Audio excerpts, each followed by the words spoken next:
Bienvenue sur Midi 1 TV. Si vous nous rejoignez, le dossier du jour est consacré à la justice au Maroc et plus particulièrement à ce pas de géant franchi vendredi 6 octobre avec le transfert de la tutelle du ministère public au parquet général. Pour aborder cette thématique, j'accueille sur ce plateau un magistrat à la présidence du ministère public et ce magistrat, c'est Hamza Essaïd. Bonsoir monsieur. Bonsoir. Alors je l'évoquais à l'instant, le ministre de la Justice a procédé au transfert de la présidence du ministère public au procureur général du roi, près la Cour de cassation, M. Mohamed Abd Nabawi. Ce sont des éléments de langage très juridiques. Alors pouvez-vous nous expliquer l'importance de ce transfert du pouvoir judiciaire? Oui, d'accord. Merci pour l'invitation. Il s'agit du transfert des attributions de l'autorité gouvernementale chargée de la justice au procureur général près la Cour de cassation, M. Mohamed Abd Nabawi, en sa qualité de président du ministère public. Ce dernier va prendre la place du ministre de la Justice dans l'exercice de ses attributions qui lui sont conférées en ce qui concerne son autorité et sa supervision du ministère public et de ses magistrats, y compris l'émission des directives et des ordres écrites conformes à la loi qui seront transmis à tous les ministères publics du Maroc. En plus de ces attributions conférées par la loi, le procureur général près la Cour de cassation va prendre la place du ministre de la Justice dans la supervision du travail du ministère public, le contrôle de ses attributions et de ses fonctionnements liés à l'exercice de l'action publique, conformément à la politique pénale qui va être élaborée par le législateur, et de l'exercice des voies de recours, et enfin de suivre les dossiers devant les tribunaux quand le ministère public y fait partie. D'accord. Alors en quoi est-ce une étape historique pour la justice marocaine? Qu'est-ce que cela va changer pour les justiciables? Justement, c'est parce que ça change beaucoup de choses pour les justiciables, et non seulement pour les justiciables, mais aussi pour tous les citoyens, que ça a été qualifié d'historique. Ça se voit depuis du daïr de la nomination du procureur général près la Cour de cassation en tant que chef du ministère public. Il a été chargé d'être le premier responsable judiciaire du bon fonctionnement du ministère public. Il a été chargé aussi de défendre le droit commun et l'intérêt général, de les préserver. Il était chargé enfin de respecter et de faire respecter les principes de la primauté de droit, de la justice, de l'équité et du choix irréversible de construire un état de droit basé sur le respect des droits et des libertés des citoyens. Alors ça, c'est pour les justiciables? C'est pour les justiciables. Dès les premières heures après la passation des consignes, la première circulaire du président, du chef du parquet, a été émis pour les représentants du ministère public dans tous les pays. Il comprend 3 axes majeurs, en plus des 2 directives concernant l'amélioration des conditions d'accueil pour les justiciables et d'instaurer une bonne communication, y compris l'utilisation des nouvelles technologies pour plus de célérité de communication avec les justiciables. Les 3 axes majeurs étaient la préservation des droits et des libertés des citoyens. Dans ce sens, des directives claires et fermes ont été adressées aux représentants des ministères publics pour la rationalisation du recours au mécanisme privatif de liberté. Ce mécanisme doit être exceptionnel, il n'y avoir recours qu'en cas de nécessité, et d'activer les mesures alternatives à la détention. Deuxièmement, les directives ont été émises pour agir contre toute violation des droits de l'homme et des libertés des citoyens. Il faut agir et enquêter sans délai, surtout quand il s'agit d'allégations de torture, de disparition forcée ou de détention arbitraire.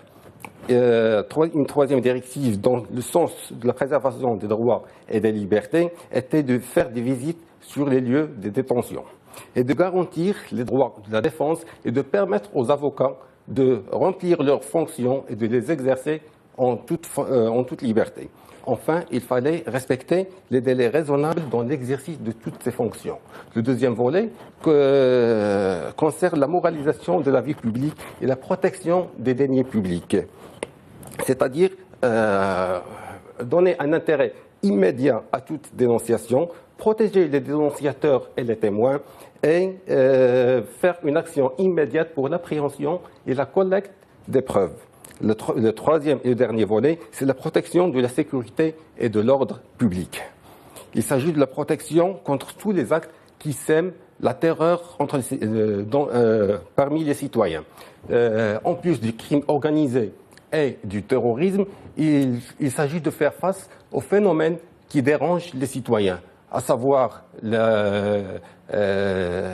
armes blanches, les drogués qui constituent un danger pour leur sécurité, ensuite de protéger les personnes vulnérables, c'est-à-dire les femmes, les enfants, les personnes handicapées, et de protéger les personnes qui sont chargées de l'application de la loi. Donc toute la justice sera facilitée pour toutes ces personnes. Oui, tout cela concerne la sécurité du citoyen, non seulement du justiciable quand il est en contact avec la justice, mais avant d'être en contact avec la justice. Mais du côté des magistrats, qu'est-ce que cela va changer pour votre travail, ce transfert du pouvoir judiciaire du ministère public au parquet général? Est-ce que c'est au niveau hiérarchique qu'il y a un changement pour vous, les magistrats, ou aussi dans votre organisation Je comprends. En fait, les attributions octroyées au ministère public sont restées les mêmes. Aucune nouvelle attribution n'a été conférée par les textes régissant le ministère public. Les magistrats du parquet sont soumis concernant la gestion de leur carrière professionnelle exclusivement au Conseil supérieur du pouvoir judiciaire. Néanmoins, en ce qui concerne la gestion de leur travail, leur évaluation et la supervision de ce travail, ils sont subordonnés à la présidence du ministère public. Le procureur général près de la Cour de cassation, en sa qualité de président de la Cour du ministère public, donne ses rapports d'évaluation qui seront tenus en compte par le Conseil supérieur du pouvoir judiciaire en ce qui concerne l'avancement des magistrats du parquet. Ces magistrats sont tenus, en vertu de la Constitution, l'article 110, d'abord de l'application de la loi, ensuite de se soumettre, de se conformer aux instructions de leur hiérarchie.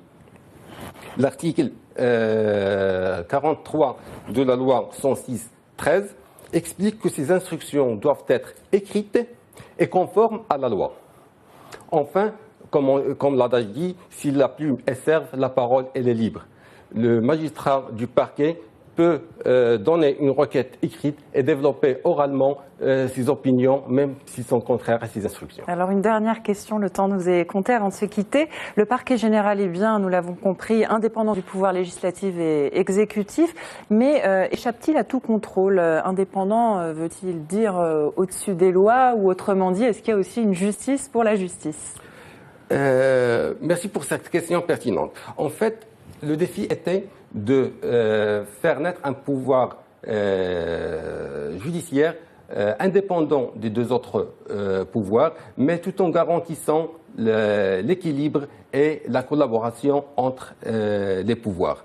D'abord, le ministère public fait partie des autorités de l'État. Il n'est pas autonome de l'État.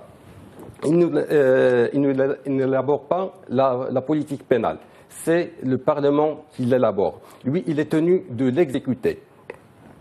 Le ministre public ne détient pas la loi. Il l'applique et s'y soumet. Son chef est soumis au principe de la corrélation entre la responsabilité et la reddition des comptes.